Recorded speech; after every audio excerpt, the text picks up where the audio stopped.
नमस्कार विद्यार्थियों, कैसे हैं आप सभी। आशा करती हूँ अच्छे होंगे, स्वस्थ होंगे। तो चलिए आज पुनः हम लोग क्या करते हैं, समाज के ही क्रम को आगे बढ़ाते हैं और उसमें ही कुछ नई चीज़ सीखने की चेष्टा करते हैं।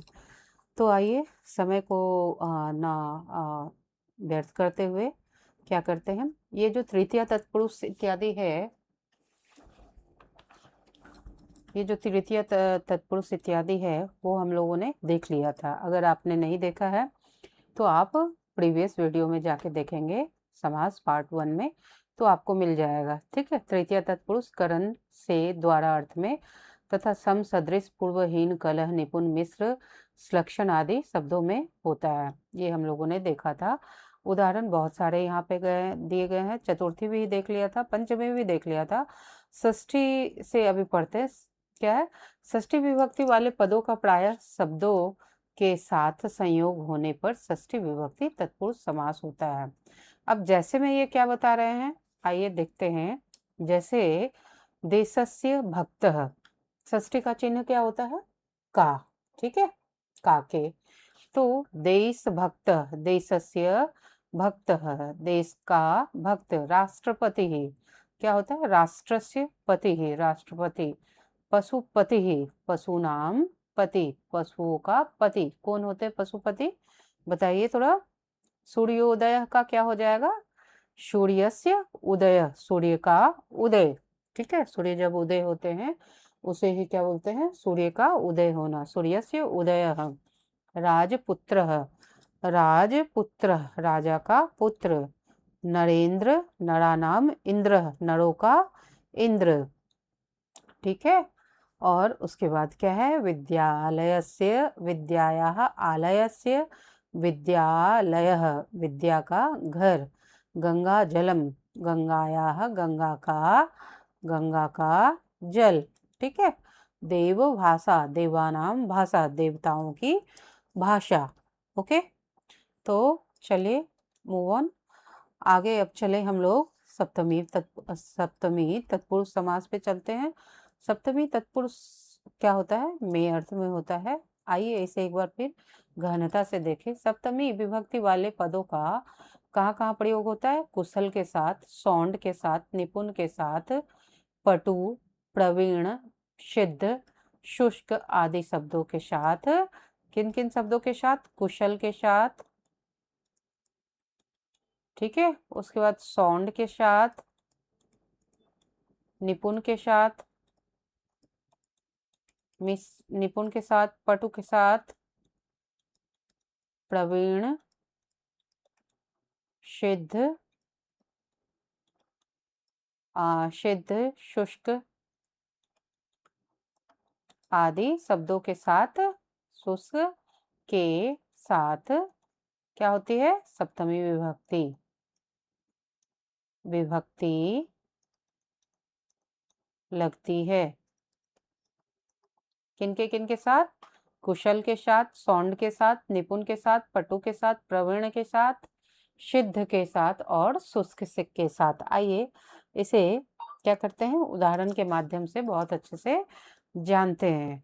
न्याय, जैसे देखिए यहाँ से, कर्म कुशलः, कार्य में कुशल। कर्मणि, कर्मणि, क्या बनेगा सप्तमी में, कर्मणि कुशलः, कर्म में कुशल।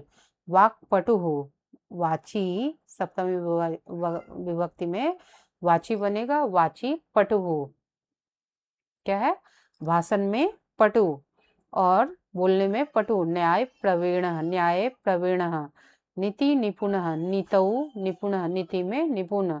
अक्ष शौंड, अक्षेषु शौंड, क्या होता है, अक्ष शौंड का अक्षेषु शौंड। मंत्र सिद्ध, मंत्रे सिद्ध, मंत्र में सिद्ध। कौन सा मंत्र होता है, आतप शुष्क, आतपे शुष्क। चक्र बंध, चक्रे बंध, चक्र में बंध। जले मग्न, जल में मग्न, जलमग्न। तीर्थ काकः, तीर्थे, काके जो तीर्थ में काके की तरह होता है वो उसे क्या करते हैं, तीर्थ काकः बोलते हैं। तो हमने देखा कि यहाँ कौन कौन से शब्द के साथ कौन को सप्तमी विभक्ति लगेगी, सप्तमी तत्पुरुष समास होगा, वो सारे दे दिए गए हैं और इतनी स्पष्टता से बहुत कम जगहों में होता है, इसीलिए एक एक उदाहरण को बहुत सरलता से स्पष्टता से देखेंगे। प्रश्न यहीं से आते हैं और फिर आ सकते हैं। ठीक है, चलिए। अब तत्पुरुष के अन्य उपभेद भी होते हैं। कौन कौन से होते हैं तत्पुरुष के अन्य उपभेद? भेद तो हमने देख लिए, कितने होते हैं तत्पुरुष के, कितने होते हैं वैसे मुख्य तौर। तत्पुरुष के अन्य उपभेद हो गए, जैसे नए तत्पुरुष, नए, नौ, क्या है, नौ के बाद व्यंजन आने पे उसके स्थान पे अ हो जाता है। क्या, अगर नौ जोड़ व्यंजन आए तो दोनों मिलके क्या हो जाएंगे, अ हो जाएंगे। जैसे देखिए क्या है, अ के बाद व्यंजन आना है तो नौ, तो ये दोनों मिलके क्या हो जाएंगे, अ हो जाएंगे। नौ जोड़ सत्यम, क्या हो जाएंगे ये दोनों, ये नौ के बाद व्यंजन है 100, तो असत्यम बन जाएंगे ये दोनों, असत्यम, असत्यम। ठीक है, नौ के स्थान पे आ गया तो असत्यम बना।